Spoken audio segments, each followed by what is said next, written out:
हजार महिला आल्या इकडून ते स्टेशन पर्यंत महिलांचा समुद्र होता अंगणवाडी कर्मचाऱ्यांचा।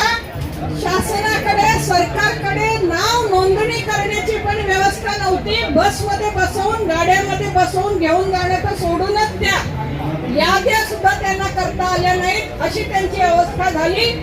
आणि आपण त्यांना हा इशारा दिलेला आहे। आधी आपण 1 तारखेचा दिला होता चक्का जाम करण्याचा, पण आपली नोटीस वेळेत न केल्यामुळे आपण 4 तारखेचा इशारा दिला।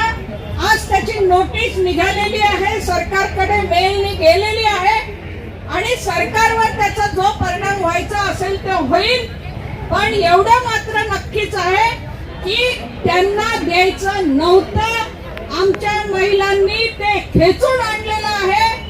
आपल्या लढ्यामधून त्यांची तयारीच नव्हती देण्याची। आपल्या 52 दिवसाच्या संपामध्ये त्यांनी वारंवार हेच म्हटलं की आम्ही मानधनवाढ देणार नाही। पण शेवटी मानधनवाढ जर झाली तर केवळ आणि केवळ कृती समितीच्या लढ्याचं ते यश असेल। आणि या प्रसंगी